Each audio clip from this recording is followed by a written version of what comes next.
Dude.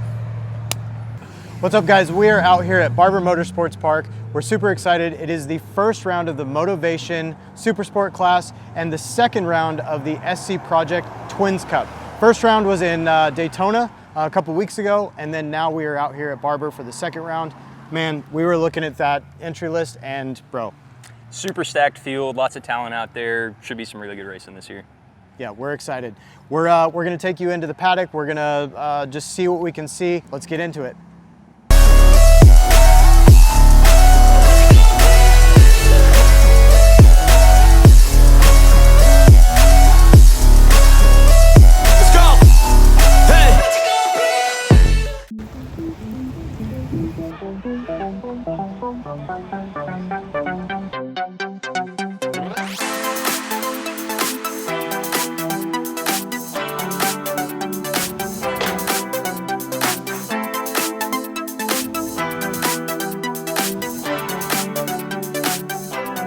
Hey guys, I'm Cam Petersen, racing in the Supersport class for Celtic Economy Lube and Tire Warhorse Ducati racing team. I know it's a mouthful, but yeah, we're out here at Alabama for the first race of the season, so yeah, ready to get going.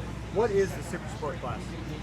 Supersport class, it's middleweight bikes. You know, there's been some changes in recent times. There used to be 600 cc's, and now the new generation of 600s or Supersport bikes have come out. So, you know, my Ducati V2 is a 998, the Suzuki's a 750. Any 600 or new generation Supersport bike, you know, there's a lot of new manufacturers coming out there. Triumph, Ducati, Yamaha just came out with their new R9. So honestly, pretty much any middleweight bike is allowed in the Supersport class. So yeah, just a little bit more power, bigger motors than the old 600s used to have. Are there any restrictions on the bikes?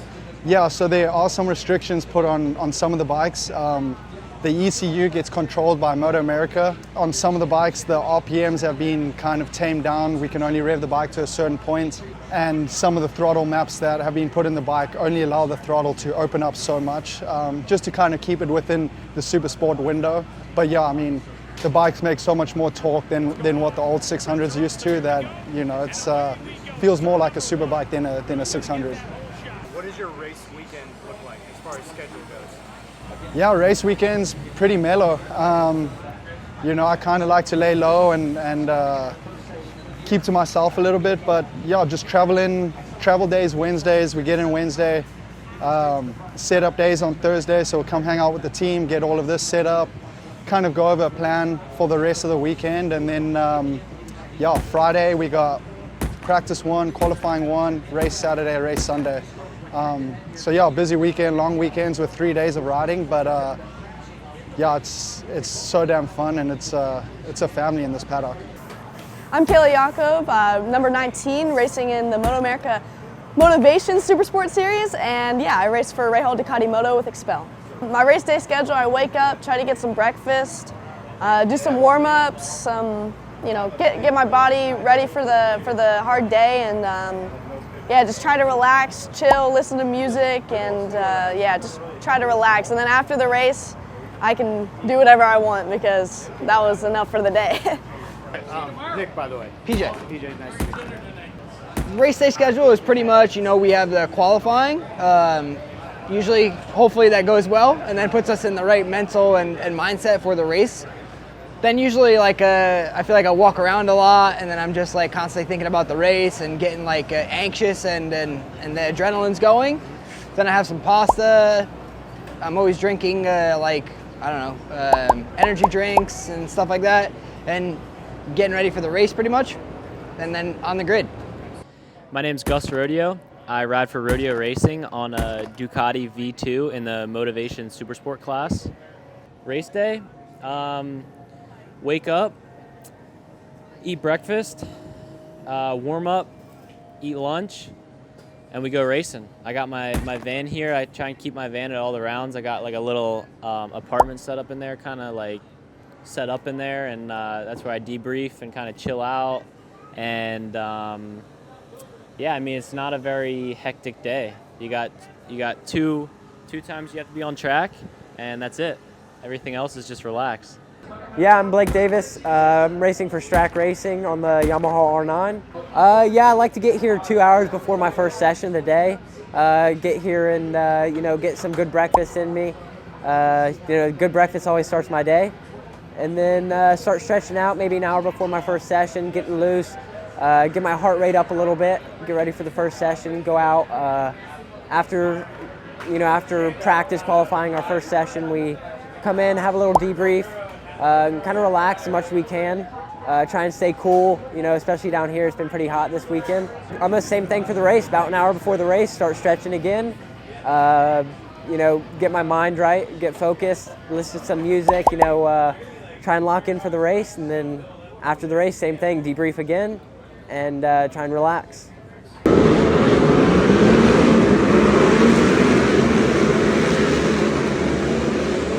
Who's your favorite rider in the paddock? Favorite rider in the paddock, got to say Jake Gagne. You know, I lived with him in San Diego for a while, and we've been teammates forever, and yeah, the stuff he does on a motorcycle is pretty damn nasty. Favorite rider in the paddock? Ooh. I don't know. Favorite rider in the paddock. I'd say probably Kayla is my favorite rider in the paddock now. I don't know, I have a lot of friends in the paddock, so I'd probably say like some of my friends, like Rocco Landers is a good friend of mine, and I talk to him all the time. And obviously, like, my teammates are really good guys, so PJ Jacobsen and Corey Alexander, yeah, they're also my favorites. Well, I gotta say Matt, right?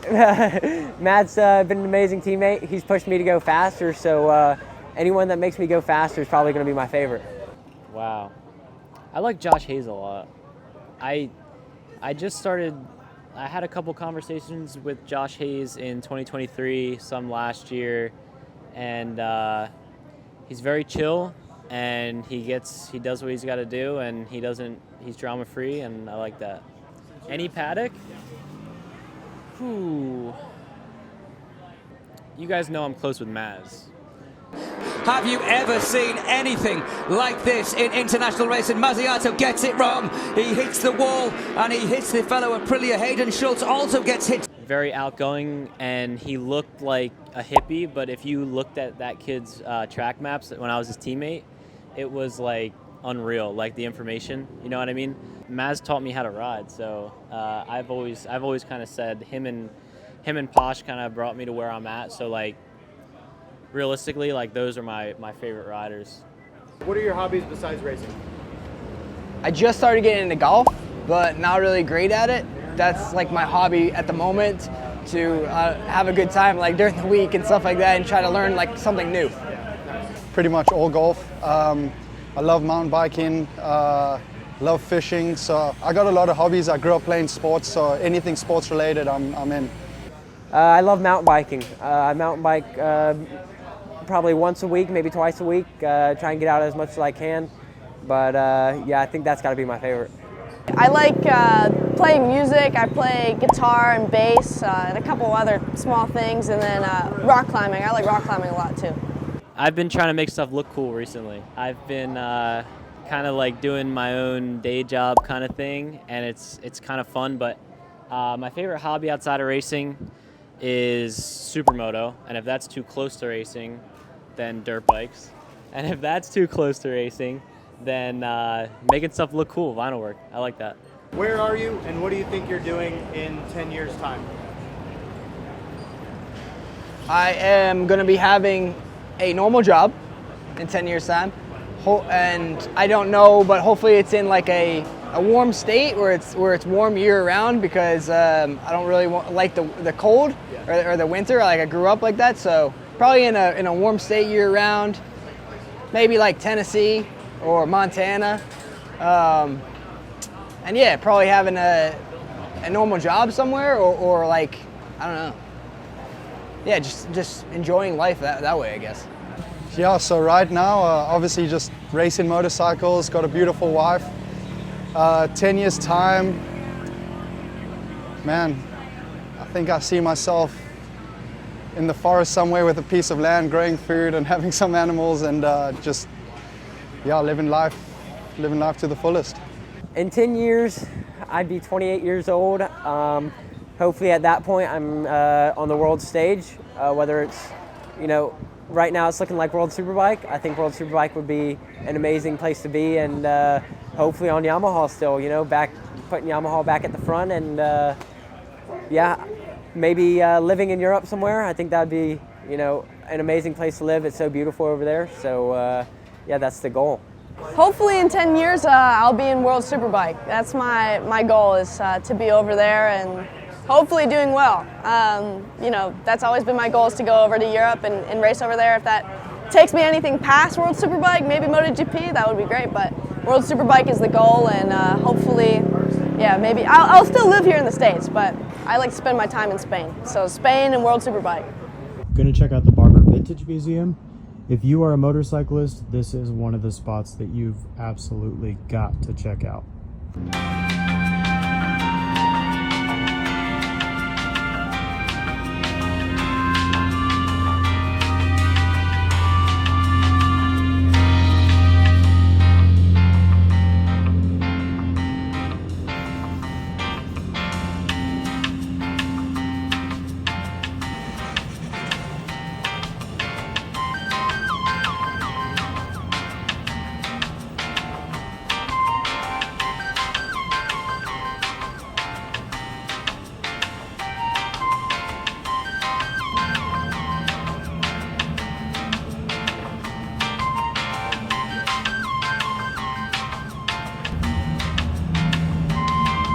The Barber Museum is probably one of the most incredible museums that you could go to. I mean, you just have so many different variations of every different motorcycle from around the world here represented, and everything is just so meticulously cared for.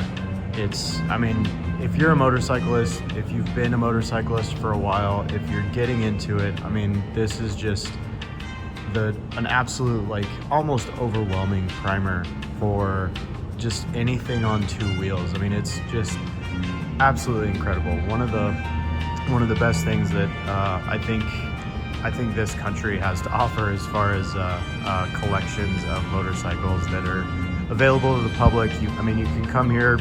I think it's Monday through Friday or Monday through Saturday, something like that. And just come and enjoy literally thousands of motorcycles and see examples in the best conditions. Showroom conditions from all over the world.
First off, you were in the Paddock, left to go to the premier classes, and then now you're back in the Moto A paddock after all these years.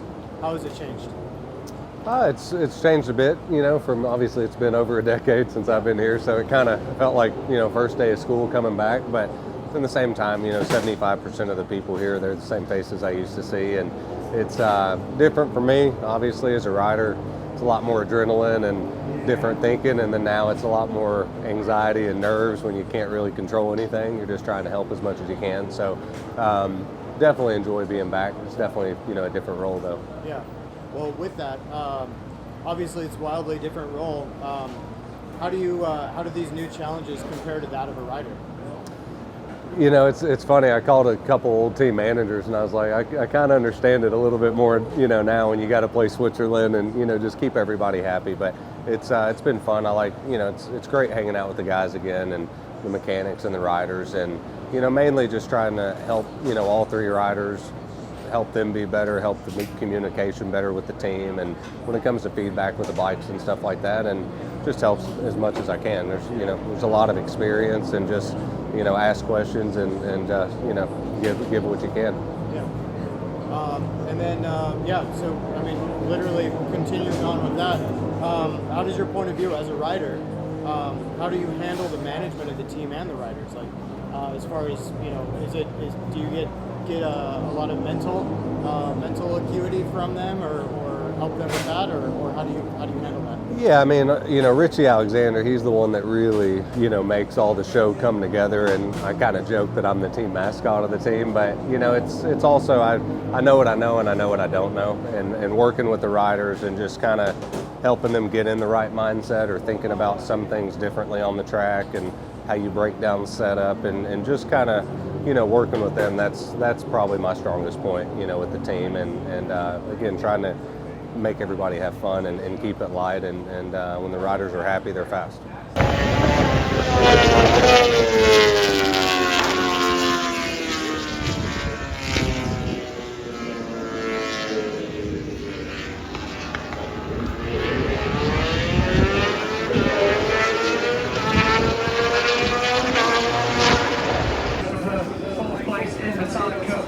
Just comes across and says congrats to brother. Let's just give him a second, take the influence out. Everything. And now the defending champion comes to 20 feet, the 25 points, you race winner, Matthew Scott.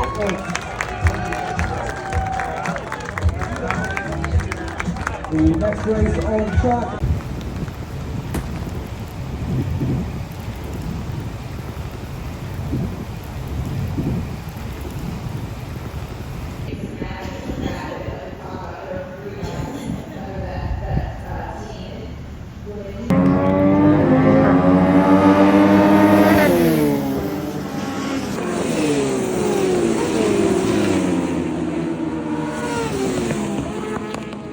So that's a wrap for Barber Motorsports Park. It was a great weekend out here. We had beautiful weather yesterday, and then today we got, I think, 2 inches of rain. We woke up to thunder, lightning, and just torrential rain. You almost needed to stop over at Bass Pro and get a canoe to be out here. We saw a couple of folks, they were just rocking the full-on life preserver as they were running around the paddock. But these boys and girls just came out here and just put on a show for us. Yeah, it was absolutely great racing out here despite the rain. Yeah, just crazy stuff. And I mean, a rain race, it always turns things on its head, right? So we were super fortunate enough to, you know, everybody got out, you know, relatively unscathed. We definitely saw a couple of big crashes, but fortunately everybody seems to be relatively okay. But Barber Motorsports Park, I mean, it's absolutely beautiful. Incredible place. If you haven't made it out here, you definitely need to. We went and checked out the museum yesterday. I mean, literally, we got there at like 8 a.m. and three and a half hours later, we came out, I mean, just gasping for air. So, you know, it was a super fun time. Super stoked to be part of the Paddock here at MotoAmerica.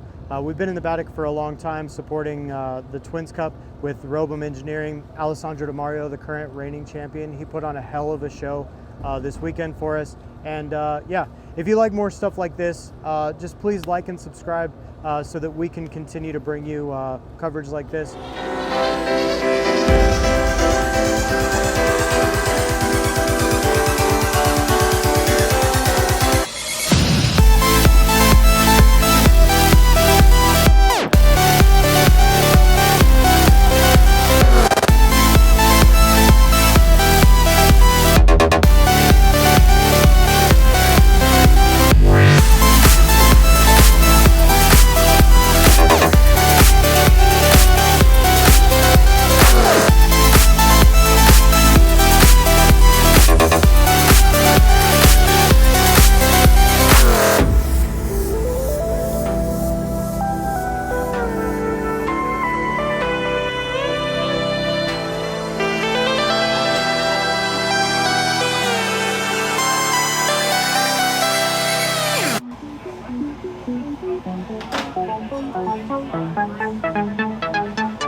just such a cool facility. So Yeah, we got like straight,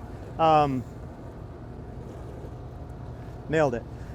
We got like, we started on, just running through here. Yeah,